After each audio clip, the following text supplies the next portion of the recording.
नमस्कार साथियों, बिहार शिक्षक भर्ती बीपीएससी टीआरई 4.0 के लिए आज के इस वीडियो में हम आपसे पीआरटी 6 से 8 और जीएस पार्ट सेकंड के लिए 8 अंकों के लिए भूगोल का जो सिलेबस है उसके बारे में डिस्कस करेंगे और साथ में आपके जो मोस्ट इम्पॉर्टेंट चैप्टर्स हैं जो आपको परीक्षा दृष्टि से तैयार करके जाने चाहिए उसके बारे में बात करेंगे।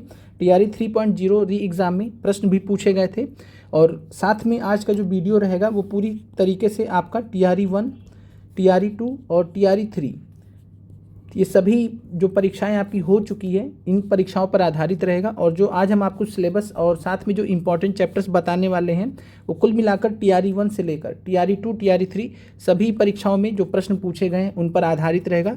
केवल और केवल टीआरई 3 के आधार पर हम आपको नहीं बताएंगे, तो ध्यान रखिएगा टीआरई 1 से लेकर टीआरई 3 तक के आधार पर हम आपको यहाँ पर सिलेबस और साथ में जो मोस्ट इंपॉर्टेंट चैप्टर्स हैं वो बता रहे हैं। आगे बढ़ने से पहले आप सभी अभ्यर्थियों को कुछ क्लियरिटी हमें करनी है। क्लियरिटी ये है कि कल हमने आपको साइंस का सिलेबस बताया था, साइंस का हमने मोस्ट इंपॉर्टेंट चैप्टर्स बताया था। तो आप में से बहुत सारे अभ्यर्थियों को डाउट था कि क्या इतना कर लेंगे तो हो जाएगा, तो उस जो सवाल का जो जवाब है यस, अगर आप इतना कर लेते हैं थ्योरी पोर्शन से तो आपका मोर देन सफिशिएंट रहेगा। प्लस जो हम आपको एमसीक्यूज़ करा रहे हैं आप उसको कर लीजिए, साथ में जितने भी पीआईक्यूज़ हैं आप उनको अगर अच्छे से तैयार करके जाते हैं तो आपका एक भी प्रश्न छूटने के चांसेस नहीं है। इसके अलावा आपको अदर किसी सोर्स से पढ़ने की आवश्यकता नहीं है। और यही सेम चीज़ भूगोल के बारे में भी है। अगर यहाँ पर जो आपको सिलेबस और साथ में जो मोस्ट इंपॉर्टेंट चैप्टर्स बताए जा रहे हैं अगर आप इनको तैयार कर लेते हैं, साथ में जो हम आपको एमसीक्यूज़ करा रहे हैं, बीच में भी क्लासेस नहीं हो पा रही हैं कुछ कारणों से, और साथ में जो पीआईक्यूज़ जितने भी हम आपको कराएंगे 3000 वाली प्लेलिस्ट में, तो 3000 पीआईक्यूज़ की प्लेलिस्ट में जो हमने आपको पीआईक्यूज़ करा रखे हैं आप उतना तैयार करके जाएंगे तो मोर देन सफिशिएंट रहेगा। उम्मीद करते हैं कि आपको इस चीज़ का क्लैरिटी हो गया होगा। और हम अदरवाइज़ मतलब जो अदर जगह पे बहुत सारे चैनल से आपको अलग अलग सिलेबस बताते हैं, लेकिन हम यहाँ पर आपको जो बीपीएससी का जो पैटर्न है उसी पर आधारित आपको सिलेबस बताते हैं। साथ में पीआरटी की अगर हम बात कर लें, यहाँ पर पीआरटी के बारे में बात करें तो टीआरई 3.0 री एग्ज़ाम जो हुआ था, पीआरटी में आप यहाँ पर पीर पंजाल लद्दाख झांसकर वाला प्रश्न देख रहे हैं। वायुमंडल अपनी अधिकतम ऊर्जा प्राप्त करता है, साथ में पृथ्वी और सूर्य के बीच में अधिकतम दूरी, और एक प्रश्न ओजोन का आया था। इसके अलावा 5.5 घंटे वाला आया था आईएसटी वाला, और ये कुल मिलाकर कुछ ऐसे प्रश्न थे। और इस बार क्लास 11th एनसीईआरटी से, दोनों पुस्तकों से क्लास 11th एनसीईआरटी से लौटता हुआ मानसून वाला प्रश्न था। तो ये सभी आपको क्लास 11th एनसीईआरटी की दोनों पुस्तकों में मिल जाएंगे। दो पुस्तक हैं आपकी क्लास 11th एनसीईआरटी से, और क्लास 11th एनसीईआरटी से इस बार पीआरटी में कुल 8 प्रश्न थे। 15-16 प्रश्न रहते हैं जिनमें से 8 प्रश्न आपके अकेले 11th एनसीईआरटी से पूछे गए थे। इसके अलावा 6 से 8 का अगर हम बात करते हैं तो टीआरई 2 का जो एग्ज़ाम हुआ था उसमें आपका क्लास 9th एनसीईआरटी से हूबहू सवाल पूछे गए थे, और इस बार भी 6 से 8 में 9th क्लास की एनसीईआरटी से ज़्यादातर प्रश्न रिपीट हुए हैं। और इसके अलावा 11th क्लास एनसीईआरटी से भी प्रश्न रिपीट हुए हैं। तो इस चीज़ को आप सभी अभ्यर्थी यहाँ पर जो है क्लियर कर लीजिए कि जैसे हमने कल आपको साइंस का सिलेबस डिकोड किया था, मोस्ट इंपॉर्टेंट चैप्टर्स डिकोड किए थे, वैसे ही जियोग्राफी के लिए अगर हम बात करें तो जियोग्राफी के लिए आपका सबसे अच्छा सबसे बेस्ट जो सोर्स है वो एनसीईआरटी ही है। और कल भी हमने बताया था, आज भी हम बता रहे हैं, एनसीईआरटी का कोई भी तोड़ नहीं है, एनसीईआरटी का कोई भी अल्टरनेटिव नहीं है, कोई भी विकल्प नहीं है। आपको एनसीईआरटी ही पढ़ना होगा, एनसीईआरटी सार से या लूसेंट से आपका काम नहीं होगा। तो ध्यान दीजिएगा, एनसीईआरटी सार या लूसेंट से आपका काम नहीं होगा। और यहाँ पर जो हम सिलेबस डिस्कस कर रहे हैं, पूरा सिलेबस जो आज के वीडियो में पूरा सिलेबस डिस्कस करेंगे, पीआरटी 6 से 8 के लिए पूरा तैयार करना है जो आज डिस्कस करेंगे। जो जीएस पार्ट, जिनको 8 अंकों के लिए जीएस पार्ट तैयार करना है, ऐसे अभ्यर्थियों को नोट कर लीजिएगा क्लास 6, 7, 9 और 11। तो 6, 7, 9 और 11 ये आपको तैयार करने होंगे। और 11th क्लास से आपको जो जीएस वाले अभ्यर्थी हैं आपको केवल और केवल एमसीक्यू तैयार करना होगा, क्लास नहीं करना होगा, केवल और केवल एमसीक्यू तैयार करना होगा। क्लास 6, 7 और 9th एनसीईआरटी आपको थ्योरी भी पढ़ना होगा, एमसीक्यू भी करने होंगे। एमसीक्यू आगे हम करा भी देंगे अलग से, हालांकि हमने टेस्ट में आपको ये सारे प्रश्न कराए हैं, दोबारा से करा देंगे। 11th एनसीईआरटी का आपको केवल और केवल एमसीक्यू करना है। तो ये क्लियर हो जाना चाहिए।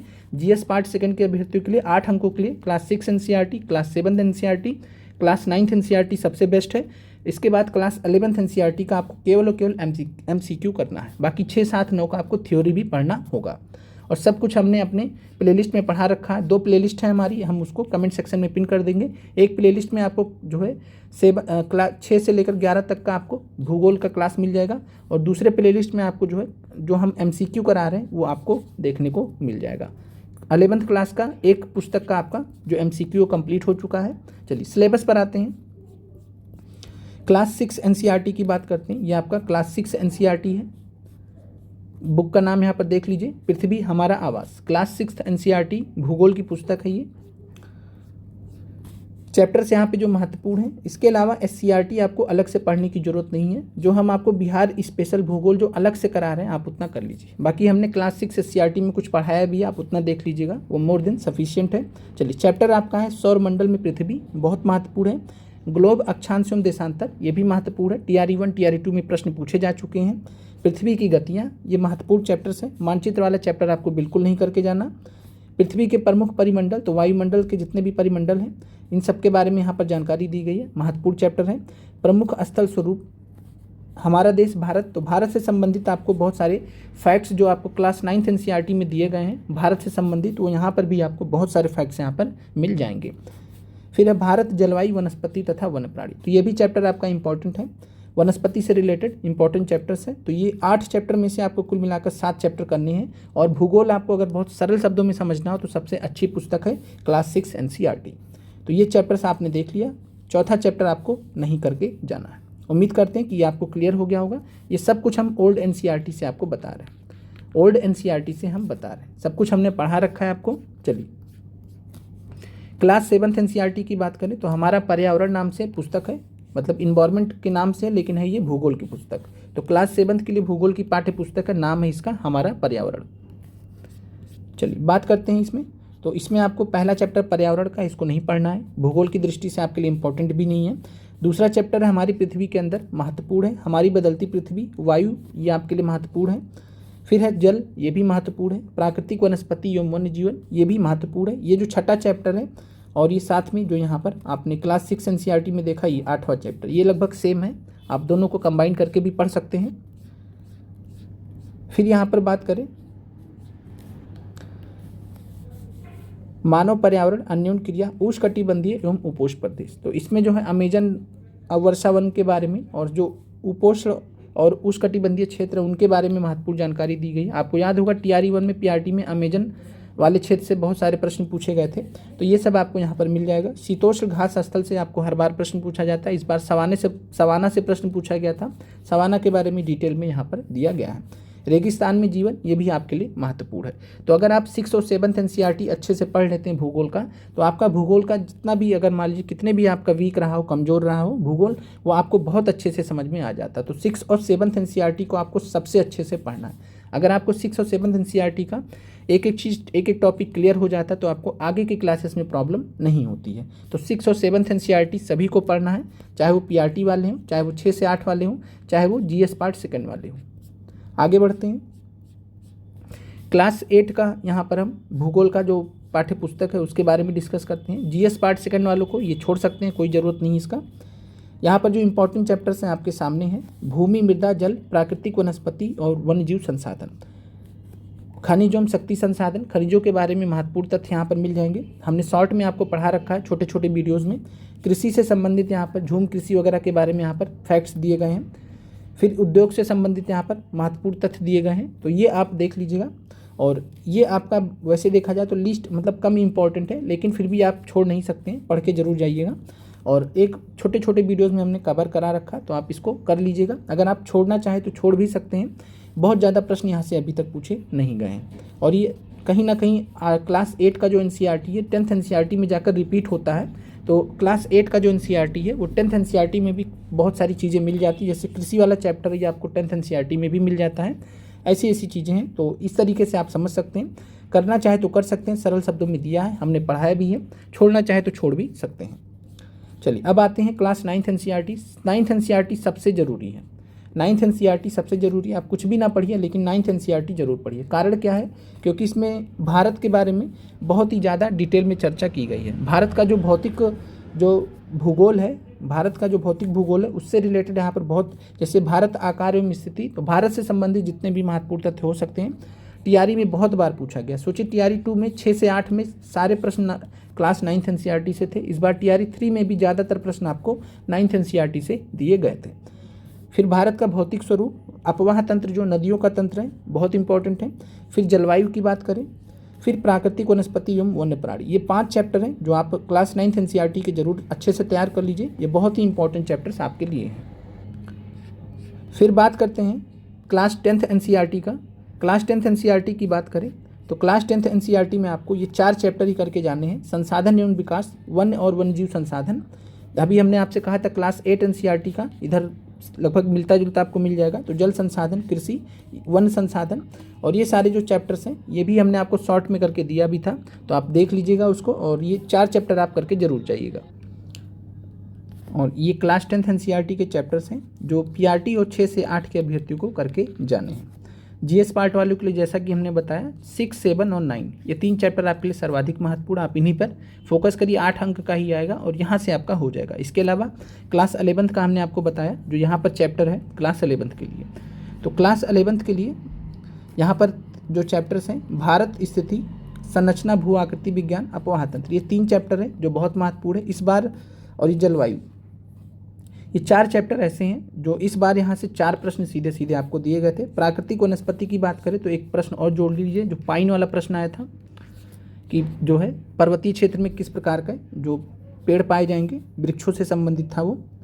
तो ये प्राकृतिक वनस्पति, टोटल 5 प्रश्न यहाँ से लिए गए थे। और 3 प्रश्न जैसा कि हमने बताया कि क्लास 11th एनसीईआरटी की दूसरी पुस्तक से 3 प्रश्न एक ही चैप्टर से ले लिए गए थे। तो कुल मिलाकर 8 प्रश्न आपको क्लास 11th एनसीईआरटी से मिले थे। यहाँ का हमने 3 चैप्टर आपको थ्योरी कराया है, बाकी जो 6 चैप्टर हैं इनका 6 का हमने एमसीक्यू कंप्लीट करा दिया। तो आपको इसका थ्योरी अलग से पढ़ने की आवश्यकता नहीं है, आप एमसीक्यू कर लीजिएगा, आपको क्लियरिटी हो जाएगी। और यह जो चैप्टर है जीएस पार्ट 2 वालों को भी करना है, इसका आपको एमसीक्यू हमने कराया है, आप उसको कर लीजिएगा। दोनों का जो प्लेलिस्ट है हम आपको सेंड कर देंगे। चलिए आगे बढ़ते हैं। भौतिक भूगोल के मूल सिद्धांत, ये जीएस पार्ट 2 वालों को नहीं करना है, पीआरटी और 6 से 8 वालों को ही केवल करना है ये। तो पीआरटी और 6 से 8 के अभ्यर्थियों को यह टॉपिक करके जाना है। टॉपिक है पृथ्वी की उत्पत्ति एवं विकास, हमने सारा करा रखा है। पृथ्वी की आंतरिक संरचना, खनिज एवं शैल, बहुत महत्वपूर्ण चैप्टर है खनिज एवं शैल। फिर बात करते हैं वायुमंडल का संगठन एवं संरचना, बहुत ही महत्वपूर्ण है। सौर विकिरण, ऊष्मा संतुलन और तापमान, यही वो चैप्टर है जहाँ से आपका अपसौर वाला प्रश्न पूछा गया था, जहाँ से आपका सूर्य वाला प्रश्न पूछा गया था, दीर्घ विकिरण वाला प्रश्न पूछा गया था। इसके अलावा आपका जो है प्रश्न ओजोन लेयर वाला, जो ओजोन परत का प्रश्न पूछा गया था, यहीं से पूछा गया था। तो एक ही चैप्टर से देखिए 3 प्रश्न एग्जामिनर ने उठा के दे दिए। और जो सूर्य वाला प्रश्न था जिसका आंसर दीर्घ विकिरण था, ये आपका इस चैप्टर के एक्सरसाइज में भी दिया गया। सोचिए इतना बेसिक क्वेश्चन था, लेकिन फिर भी पूरे यूट्यूब पर बड़े बड़े कोचिंग चैनल वाले जो बहुत ज़्यादा बड़ी बड़ी बातें करते हैं, इस एक बेसिक क्वेश्चन का जो कि एनसीईआरटी में आंसर भी दिया है उसके बाद भी गलत आंसर बता रहे थे। तो ये सारी चीज़ें हैं और इस चीज़ को आपको भी समझना होगा कि कौन आपके लिए बेहतर है। बहुत ज़्यादा कई बार क्या होता है कि ऊंची दुकान और फीका पकवान वाली कहानी रहती है। आप खुद भी समझदार हैं और अच्छे से आप मेहनत करिए, पढ़ लीजिए, तैयारी कर लीजिए, आराम से सिलेक्शन हो जाएगा। और कोई भी शॉर्टकट नहीं होता, हम बार बार आपको बता रहे हैं, एनसीईआरटी का कोई भी शॉर्टकट नहीं होता। आप एनसीईआरटी तैयार कीजिए। आप लकी हैं कि हम आपको एनसीईआरटी का एमसीक्यू तक करवा रहे हैं, आगे करा भी देंगे जो बच्चे हैं। इसके अलावा पीआईक्यूज़ का जो सेक्शन है हमारा वो बहुत ही एक्सक्लूसिव है, और ये जो पीआईक्यूज़ का सेक्शन आपको किसी बुक में नहीं मिलेगा। पीआईक्यूज़ का जो सेक्शन है जिसमें हम एचएमएसटी का भी कवर कर रहे हैं, जिसमें हम एग्रीकल्चर का बीपीएससी एग्रीकल्चर का भी कवर कर रहे हैं, जिसमें हम सीडीपीओ का भी कवर कर रहे हैं, जिसमें हम बीपीएससी असिस्टेंट का भी कवर कर रहे हैं, जिसमें हम हॉर्टिकल्चर का भी आगे कवर करेंगे। थोड़ा आपको धैर्य रखना पड़ेगा। और ये सारे परीक्षाएं बीपीएससी द्वारा कराई गई, तो किसी बुक में नहीं मिलेगा, तो ये कहने का मतलब है। और ये सारी चीज़ें हम आपको अपने चैनल पर करा भी रहे हैं। आप लोगों का सहयोग रहना चाहिए, ये ज़रूरी है, क्योंकि बगैर आपके सहयोग के हम नहीं कर पाएंगे। बाकी आप कमेंट कर दीजिएगा कि अगला आपको जो है किस सब्जेक्ट का हम आपको सिलेबस बताएं और साथ में इंपॉर्टेंट चैप्टर्स बताएं परीक्षा दृष्टि से। उम्मीद करते हैं कि आपको आज का जो टॉपिक है सिलेबस है वो क्लियर हो गया होगा, इंपॉर्टेंट चैप्टर्स क्लियर हो गए होंगे। इन्हीं इंपॉर्टेंट चैप्टर्स को आपको बहुत अच्छे से तैयार करके जाना है, एमसीक्यू अच्छे से तैयार करके जाना है, पीआईक्यू तैयार करके जाना, एक भी प्रश्न आपका परीक्षा में बाहर नहीं जाएगा। मिलते हैं आप लोगों से अगले वीडियो में। कमेंट जरूर कर दीजिएगा कि अगला वीडियो आपको किससे रिलेटेड आपको सिलेबस देखना है। मिलते हैं आप लोगों से अगले वीडियो में। आप लोगों का देखने के लिए धन्यवाद।